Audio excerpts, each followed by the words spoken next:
ሰላም ፊልም ወዳዶች እንዴት ናችሁልን? ዛሬም እንደተለመደው አንድ ምርጥ ሙቪ በአጭሩ ልናሳያችሁ መተናል።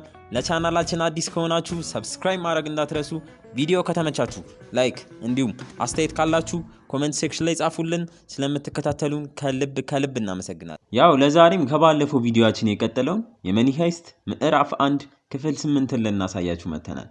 ከዚህ ቀደም የተለቀቁትን ክፍሎች ያላያችሁ ወዳጆቻችን ካላችሁ ከታች ዲስክሪፕሽን ላይ ያስቀምጠንላችኋል።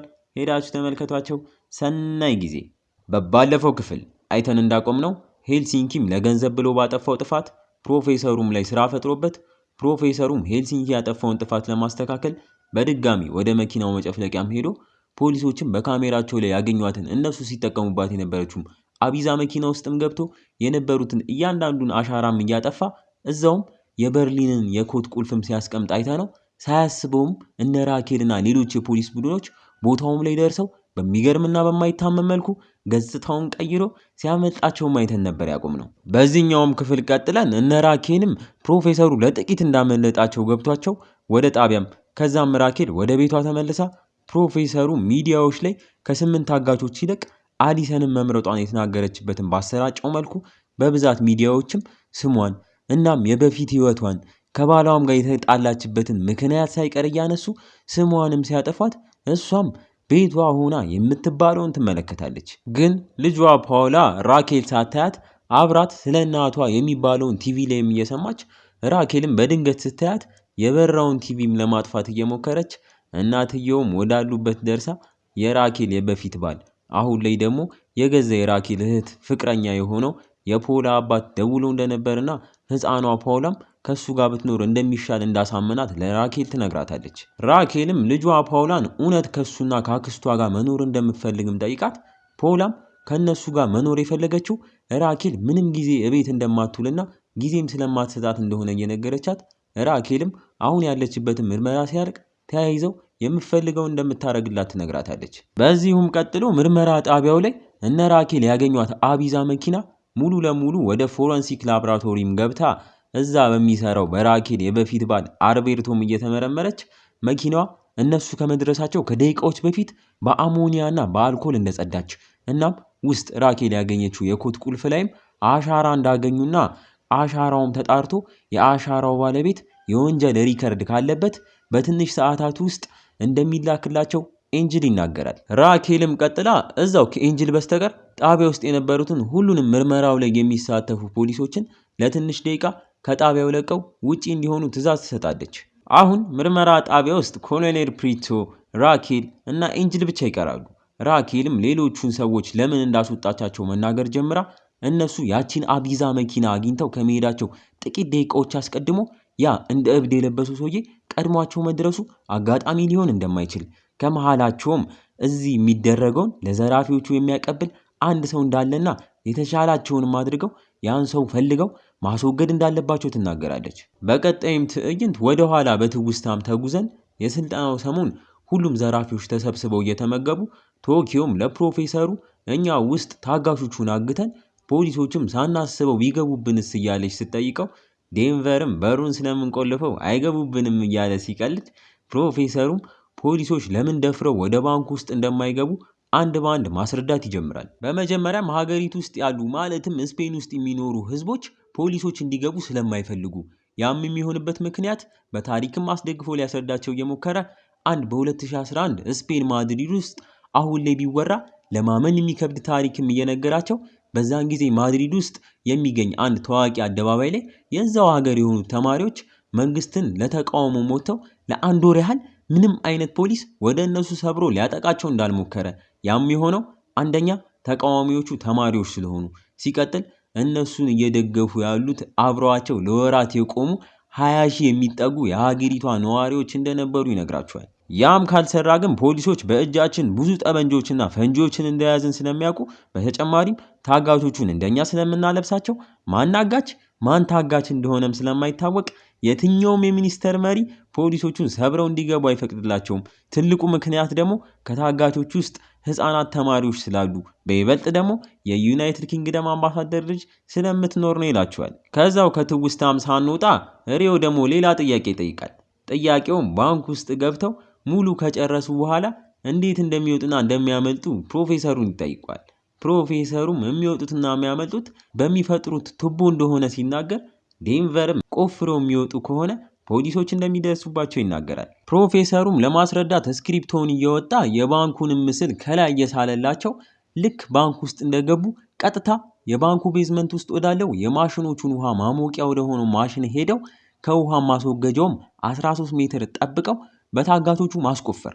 በቁፋሮ ማዕድን የማውጣት ኤክስፐርት የሆነው ሞስኮ ይህን እንደሰማ እንደዛ ካረጉ ፖሊሶቹ በመለኪያ ወዲያው ከውጭ ሆነው መሬቱ እየተቆፈረ እንደሆነ ይደርሱበታል ይላል። ፕሮፌሰሩ ሞስኮ የተናገረው ነገር እውነቱን እንደሆነና ፖሊሶቹ መሬቱ እየተቆፈረ እንደሆነ ምንጋም እየተቆፈረ እንደሆነ በመለኪያቸው ይደርሱበትና ከዛም በዛ ውስጥ ለውስጥ የምናመልጥም ይመስላቸውና ግን እኛ ሌላ መቼም ቢሆን ፖሊሶች ሊያውቁት የማይችሉት ጉድጓድ በተመሳሳይ ሰዓት እንቆፍራለን ይላቸዋል። ይሄኛው ማለትም ሁለተኛውን ጉድጓድ ከፍሳሽ ማስወገጃው 26 ሜትር ርቀት ላይ ሲሆን ትክክለኛውን ቦታም እንዳገኙ መቆፈር መጀመር እንዳለባቸው ለኛም በሚገርም መልኩ እሱ ባንክ ውስጥ በኢንጂነርነት እንደሰራ ድሮም የዛሬ 5 ዓመት አካባቢ እሱ ራሱ የሰራው ቱቦ እንዳለና ያንንም ቱቦ ከ486 ሜትር በኋላ ከሌላ መውጫ ቱቦ ጋር እንዳገናኘው እዛም ቱቦ ጋር ለመድረስ ከላይ ያሉትን ኮንክሪቶች መቆፈር እንዳለባቸው ቆፍሮም ለመጨረስ በአማካኝ ከ10 እስከ 12 ቀን እንደሚፈጅባቸው ይነግራቸዋል። እነሱም ያ ተቆፍሮ እስኪያልቅ ምን ያደርጋሉ? በቀን 200 ሚሊዮን ዩሮአቸውን እያተሙም እንደሚቆዩም እያሰቡት በደስታ ሐሴት ይሞላሉ።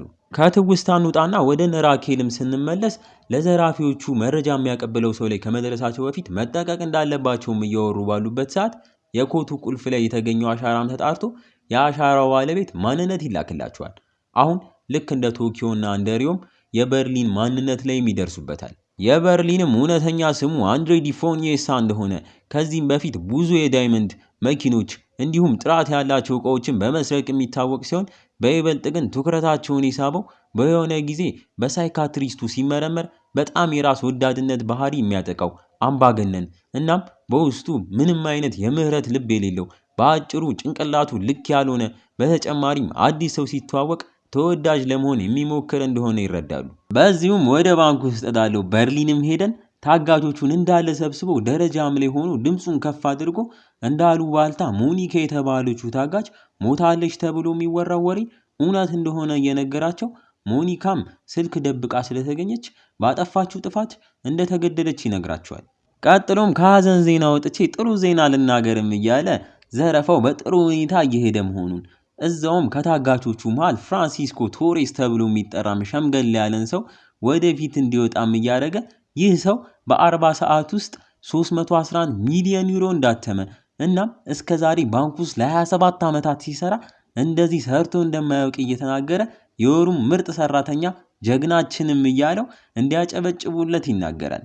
ድጋሚ ወደ ራኬል የምንመለስና የበርሊን እውነተኛ ማንነት ላይ ከደረሱ እና ምን አይነት እብድ ሰው እንደሆነ ሲያውቁ ራኬልም በንዴት ይህንን መረጃ እነሱን እየወደዱ ፖሊሶችን እየጠሉ ለመጡት ህዝቦች ወዲያው እንዲያወጡት ትዕዛዝ ትሰጣለች። ኮሎኔል ፕሪቶም ወደ እሷ ጠጋ ብሎ ለህዝቡ ባንኩ ውስጥ ያለው አጋች እብድ ነው ብሎ መናገር ጭራሽ ራሳቸውን እንደሚያስመታቸው ምክንያቱ ደግሞ ይህ ህዝብ እብድ ነገር ስለሚወድ ነው እያላት ለዚህም መፍትሄው ሰውየው እብድ ነው ከማለት ህዝቡ እንዲጠላው የውሸታቸውን ሰዎችን እየደለለ በህገ ወጥ የሚያጓጉዝ በተለይ ህፃናት ሴቶችን እየደፈረ የሚሸጥ ሰው ነው ተብሎ የወንጀል ሪከርድ ቢሰራለት እንደሚሻል ይነግራታል። በዚህ ጊዜ በተደጋጋሚ ስሟ እየጠፋ የገዛ እናቷና ልጇ ራሱ እስከማያምኗት ድረስ እየደረሰች ያለችው ራኬልም አማራጭን በማጣት ኮሎኔል ፕሪቶ ባመጣው ሀሳብ ትስማማለች። ኤንጅልም ከራኬል ጋር ለብቻቸው ሲሆኑ የሰውን ስም ማጥፋት እንደሌለባቸውና ተገቢም እንዳልሆነ እየነገራት ግን ከንግግራቸው መሃል ራኬል በጣም እየተጎዳች እንደሆነ ኤንጅልም ለሷ የማይከፍለው ነገር እንደሌለና የሆነችን ፎቃ እንዳለችበትም እናያለን። እዛውም ኤንጅል እንደማባበል አድርጎ አቅፏት እነሱ አሪዝም ወደ ጣቢያው ተመልሰውባቸው የመኪናው መጨፍለቂያም ጋር በጊዜው የነበረው ጥበቃ ላይ ምርመራቸውን ቀጥለውበት ሰውየው ኒኮላይ ዲሚትሪቪች የተባለ ራሺያዊ ሲሆን እነሱ ከመምጣታቸው ከሰዓታት በፊት አንድ ሰው በአጥር ዘሎ ገብቶ እንዳገኘም ነግሯቸው እናም እነሱ ከሚፈልጉት ሰው ጋር ሊገናኝ እንደሚችልም እንደነገራቸው ይነግሯታል። ራኬልም በዚህ ጊዜ ጥበቃውን እዚህ ጣቢያ ድረስ ይዘውት መጥተው ያየውን ሰው ካስታወሰ በስዕል መልኩ በሚስልም ሶፍትዌር ታግዞ እየተሳለለት እንዲናገር ትዕዛዝ ታስተላልፋለች። ፕሮፌሰሩም በኤንጅል መነጽር ውስጥ የሚባለውንም እየሰማ ይህ ነገር በዚሁ ከቀጠለ በቀጣይ ደግሞ የእሱ ፊትና ማንነት በእርግጠኝነት መታወቁም ስለማይቀር ምን ማድረግ እንዳለበት ማሰብ ይጀምራል። ቶሎ መፍትሄ አፍላቂው ፕሮፌሰርም ምስሉ ተስሎ በፖሊሶች ከመታወቁ በፊት በቀም ያደረገው ኒኮላይ ዲሚትሪቪች የተባለውን ራሽያዊ ጠባቂ ኢንተርኔት ላይ ስለሱ ማጥናት። ሰውየውም አንዲት ሴት ልጅና ሚስትም እንዳለው ይደርስበታል። እነ ራኬልም ራሽያዊ ጠባቂ ጣቢያ ድረስ እስኪመጣ በርሊን በፊት ታስሮ የነበረበት እስር ቤት ውስጥ ለ7 ወራት ያህል አብሮት የታሰረ እስረኛ አግኝተው ጣቢያ ከእስር ቤት ድረስ አስመጥተውት ስለ በርሊን እየጠየቁት ምርመራቸውን ይጀምራሉ። ምርመራቸውንም የጀመሩት ድሮ እስር ቤት አብረው በነበሩበት ሰዓት በርሊን ሊጠይቁ የመጡ ቤተሰቦች ወይም ጓደኛ ካለና የሚያስታውስ ከሆነ እንዲሁም በርሊን ስፈታ ወደዚህ ቦታ ይሄዳሉ የምኖርበትን መንደር ይሄ ነው ብሎት የሚያውቅ ከሆነ ይጠይቁታል። ሰውየውም ከበርሊን ጋር በነበራቸው 7 ወራት ሙሉ ምንም እንደማያውቀውና ምንም መረጃ እንደሌለው በዝምታው እየነገራቸው አውቆ እየዋሸ መሆኑን ያወቁት እነ ራኬልም በንዴት ቢያንስ አንድ መረጃ እንዲነግራቸው ያስፈራሩታል። ሰውየውም በዚህ ጊዜ መናገር ጀምሮ ስለ በርሊን አንድ መረጃ እንደሚያውቅ ግን ያንን መረጃ የሚነግራቸው እስካሁን 4 ዓመታት እስር ላይ ስለቆየ በምላሹ የሆነ ነገር እንዲያደርጉለት ይጠይቃቸዋል። እነ ራኬልም ሰውየው በሚለው ነገር እየተበሳጩ ቢሆንም የሚሰጣቸው መረጃ ግን በጣም ጠቃሚ ከሆነ የቀሩትን እስር ወደ ገደብ ሊያስቀይሩለት እንደሚችሉ ቃል ይገቡለታል። ሰውየውም መናገር ጀምሮ በርሊን እስር ቤት ውስጥ በነበረበት ሰዓት ሰውነቱን መቆጣጠር እንዲያስችለው በየቀኑ ማለት ይቻላል ያለ ዶክተር ትዕዛዝ ተደብቆ የሚወስደው መድኃኒት እንደነበር ይነግራቸዋል። ራኬልም በምሰማው ነገር ተገርማ የመድኃኒቱን አይነትና በርሊን ራሱ እንዴት ወደ እስር ቤት ውስጥ መድኃኒቶቹን ጠባቂዎች ሳያዩት እንደሚያስገባት ትጠይቀዋለች። ሰውየውም በርሊን የሚወስደው የመድኃኒት አይነት ሪቶክስል እንደሚባል ወደ እስር ቤቱ ደግሞ ለማስገባት በጣም ቀላል እንደሆነና እስረኞች በቂጣቸው በኩል በመክተት እንደሚያስገቡ ሳይቀር ይነግራታል። ራኬልም እስረኛውን ከሸኘችው በኋላ ኤንጅልና እሷ ብቻ ሲቀሩ ለኤንጅል እንደ ትዕዛዝ በርሊን የተባለውን መድኃኒት በየቀኑ የሚወስድ ከሆነ ወደ ባንኩ ውስጥ ከመግባቱ በፊት በብዛት መድኃኒቱ ይዞ መግባቱ ስለማይቀር ባለፉት 6 ወር ውስጥ በቅርብ ያሉ እያንዳንዱ ፋርማሲ ውስጥ የተለየ ነገር እንደተደረገ እንዲያጣራ፣ ይህንንም የሚያደርገው በሚስጥር መሆን እንዳለበት፣ ምክንያቱ ደግሞ መረጃ ከነሱ እየወሰደ ወደ ዘራፊዎቹ የሚያደርሰው ሰው ቀድሞ እንዳይደርስባቸው እንደሆነ ትነግሯለች። ኤንጅልም ያለችውን ሁሉ ጽፎ በመያዝ ይስማማል። ግን ፕሮፌሰሩ እንደተለመደው በኤንጅል መነጽር ውስጥ የሚባለውንም እየሰማ ቀጣይ እቅዱን ያቅዳል።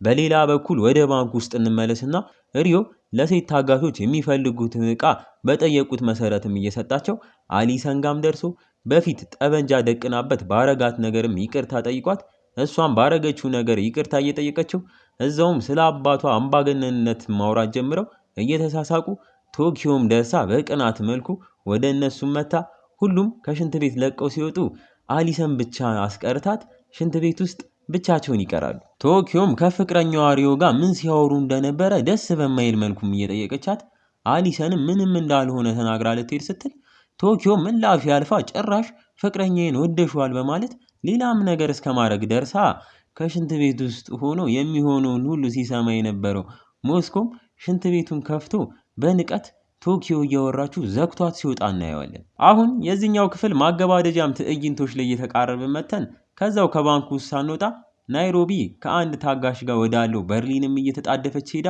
ቲቪ ላይ ዜናዎች ሁላ ስለሱ እያወሩ እንደሆነ እናም ማንነቱም እንደተጋለጠ ስነግረው በርሊንም የሰማውን ለማየት በመቻኮል ሲወጣ በተመሳሳይ ሰዓት እነ ራኬል ያሉበት ጣቢያ ጋር ያ የመኪና መጨፍለቂያው ድርጅት ጠባቂም ወደ ጣቢያው ደርሶ እነ ራኬልም እነሱ ከመምጣታቸው በፊት ያየውን ሰው በደንብ እንደሚያስታውስ ሲጠይቁት እሱም በእርግጠኝነት አዎ ብሎ ወደ ኮምፒውተራቸውን ማስጠግቶት የፕሮፌሰሩም የፊት አካላት አንድ በአንድ እየተናገረ መገጣጠም ይጀምራሉ።